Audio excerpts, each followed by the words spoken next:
Hello and welcome. I am Walt, and today we have a very unique visitor. Comes to us directly from Smoant, and this is the Smoant Campbel. So, you know how it works. Let's take a look.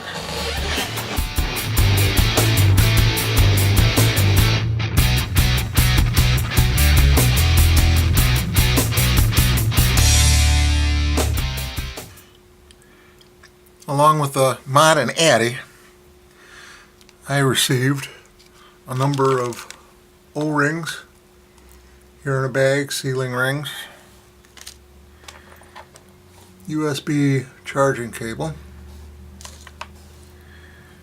a large glass tube, and we'll see where that comes into play, a small glass tube, and 2 additional coils. Pretty standard looking configuration. They're both well marked. They say NI80, 0.2 ohms, and recommended 30 to 60 watts. You can see the cotton down here in the bottom. If you look on the inside, you can see it's a, I don't know if you can see it or not, but it's a plain wire coil. The mod itself, real nice paint job on it. They're real pretty. I got a deep blue one here. You can see the Smoant on there, the fire button, the glass area coming around the sides. Everything is nice and rounded all the way around. We've got a charging port here.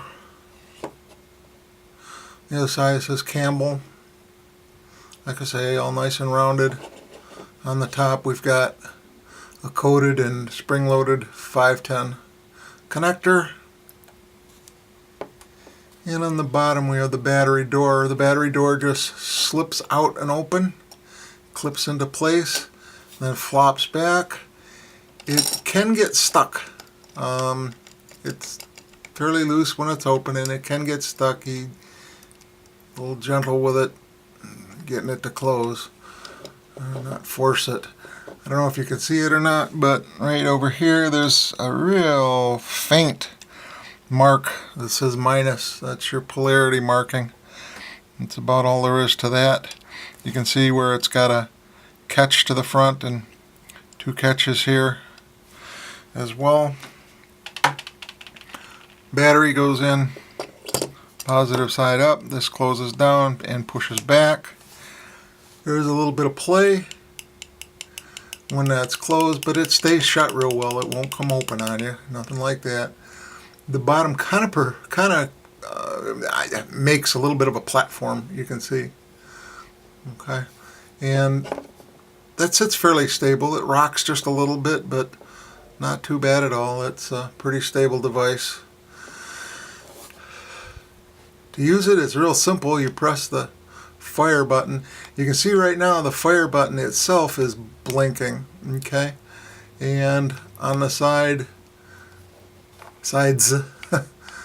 nothing else is happening. That's letting you know that there's no Addy on there. So just for the moment I'm going to put on a different Addy. This one's from the Naboo kit. So it has an Addy on there, and you can see when it presses, okay, you can hear it firing. Now you get 3 little LEDs on each side. 5 clicks. It'll flash a few times and that turns it off. 5 clicks turns it on again. Flash a few times telling you that it's coming up. These 3 LEDs are to give you an idea of where your battery life is. 3 LEDs lit is, if I remember right, something like 3.6 to 4.2.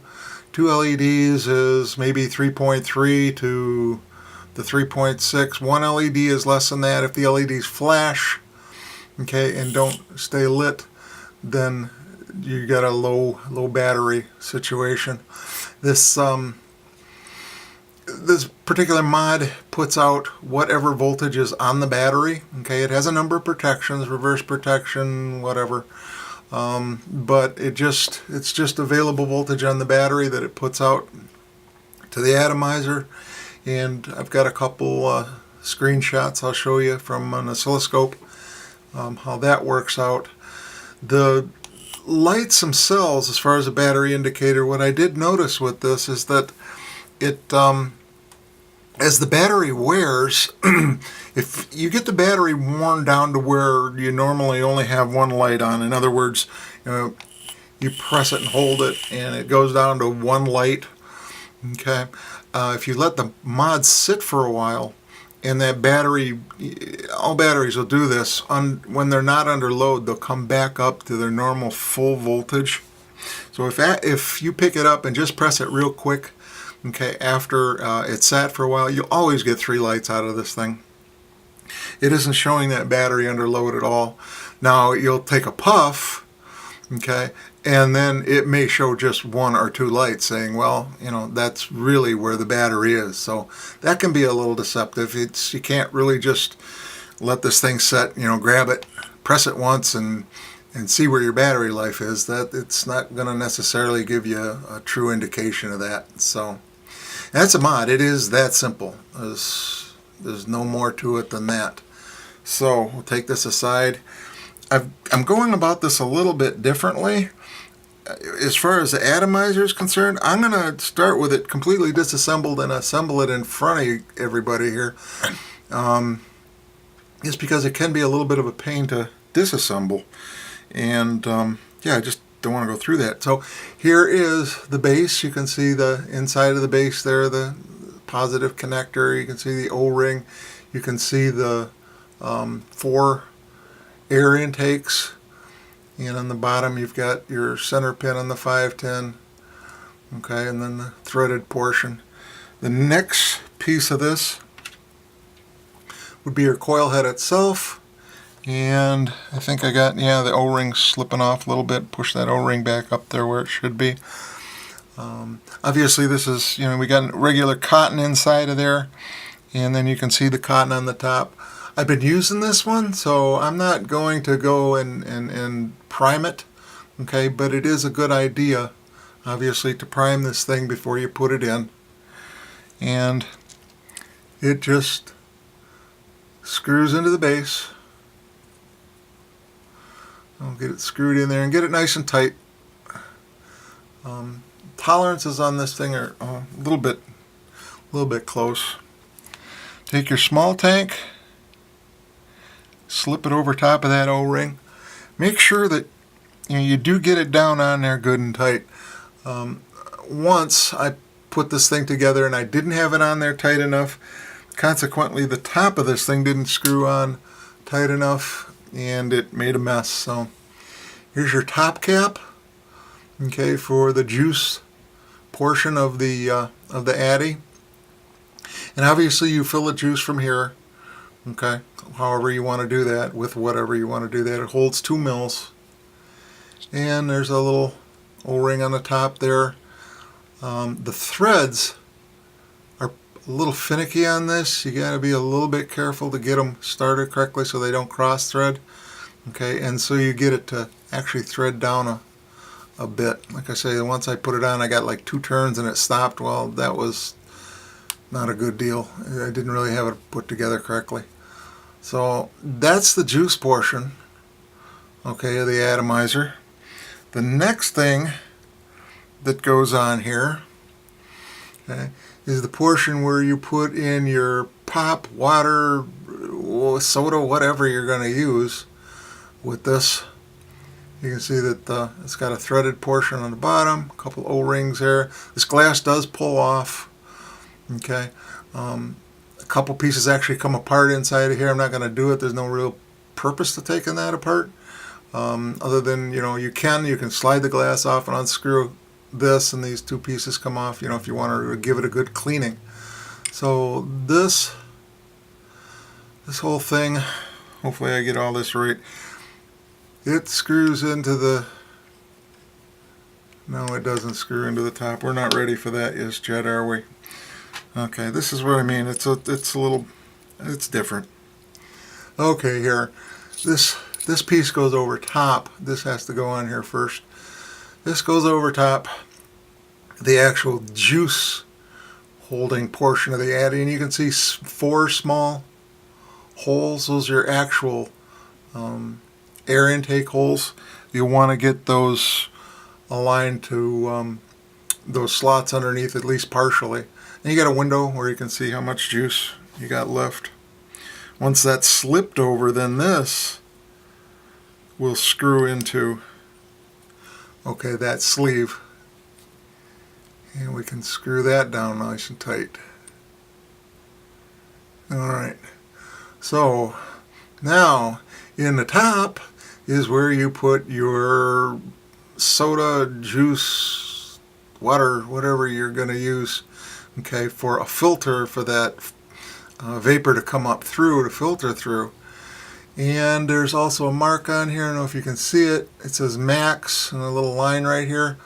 That's the max fill point, so turn it up, drip it in here. I've been using a syringe just because it's hard to pour out of a can or a bottle or whatever and get the right amount, and then slowly fill it up until it comes close to that max mark, and then you're all set for that portion of it.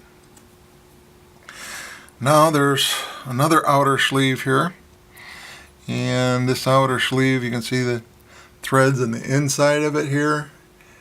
Okay, so it goes on like this,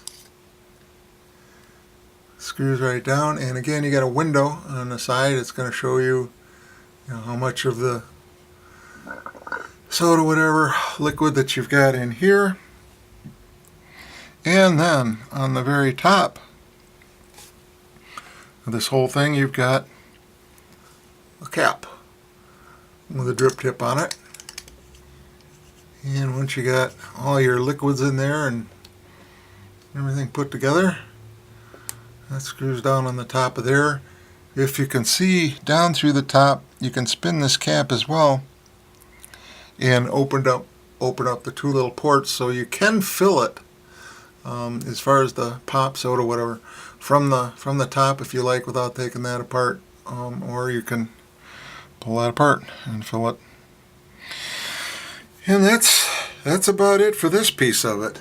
This piece of it, obviously, let me pull off the other addy. This piece of it, by a normal 510, goes into the mod itself. And now you can see this is spinning freely, and it's spinning along the bottom here of the of where the actual e-juice addy is. And so I'm going to bring it around to where those holes are opened up. And there we go. It's ready to vape at that point in time. And that's it for that. I don't have a heck of a lot to show as far as electrical characteristics on this. The device really is just that simple. But with a fully charged Sony VTC5A, charged up to 4.2 volts, the output on this was 3.56 volts. And you can see that it has a real fast rise time, real flat DC signal. So that's about all there is to that part of it. And here we can see that with the Sony VTC5A at about 50-60% charge, the output has now went down to 3.32 volts. And again, real fast rise time, real flat DC signal, just showing that this device puts out whatever's on that battery, and not necessarily a constant output device. More mechish, if I can use that term. It's just going to put out what that battery has left on it. Okay, so talk about it. Like I said in the beginning, it's a very unique mod. There's absolutely no doubt about that.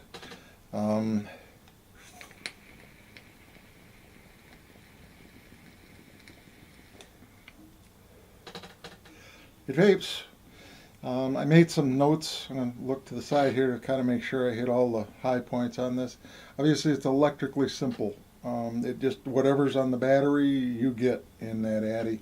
You get fairly good battery life. You got 0.2 ohm coils in there and a single battery, so you're not going to get great battery life. Probably a couple of tanks of e-juice, something like that.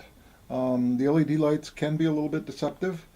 If you leave the thing sit and the battery is actually low and just quickly press it, it'll tell you that it's fully charged and it isn't. It's yeah, it's got a real nice solid looking finish. It doesn't seem to be wearing at all. That's real decent. The battery door, little bit flimsy, I guess. I think I can say. You got to be a little careful with it, I think, because I don't think you want to force this thing. But once it's latched, it does stay latched. So, and it's got a little movement to it, but not too bad. It has 1 amp charging. Some of the specifications, it's supposed to deal with from 0.08 to 3 ohm loads. It's supposed to put out 1 to 80 watts. Comes in gold, blue, and black. The Addy. It's a fairly restrictive draw. I would still call it direct lung, but it's pretty restrictive with the small holes in there, and then of course being filtered up through a bunch of liquid like that. It gurgles. I don't know if you can hear it.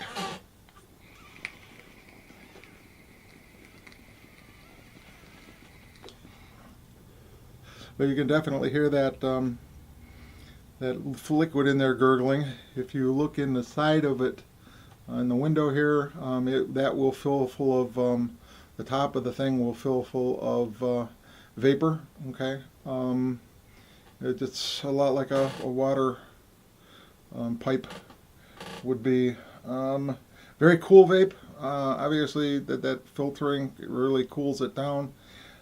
Good flavor on the Addy itself. I just for the heck of it, I drew right off the Addy itself just to see how it did as far as the flavor of the e-juice alone. And it did a real nice job. It actually puts out some really decent flavor.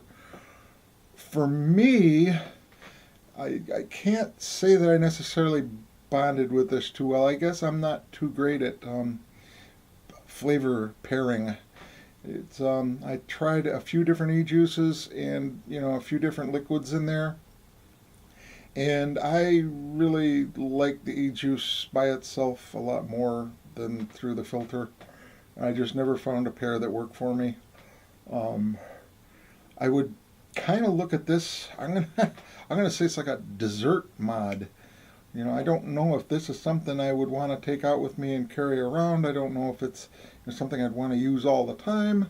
Okay, but if I were good at flavor pairing and I could find a soda or whatever that tasted good with a particular e-juice, okay, this might be something fun, to fill up after a good dinner or something and have a nice relaxing dessert vape with it. That's the best use of it for it I can think of right at this point in time. So I know a lot of that is just really subjective, and outside of the electrical characteristics, how the mod actually works electrically, and to say, watch all your O-rings in there, especially on that little coil head. There are 2 little O-rings on there. They'll pop off. Both those O-rings will pop off real easily. Keep an eyeball on those. Watch putting the thing together. It's easy to put together incorrectly. Beyond that, it's all personal preference. Is this something that you want to try? I don't know, and I gotta just leave it at that. So, at any rate, thank you, Smoant, for sending me this. It was definitely a very interesting thing to work with and to review. And thank you all, again, moreover, okay, for watching. And I'm sure I got another one coming up for another Smoant here, not too long. So we'll hopefully see you in a short. Thanks again.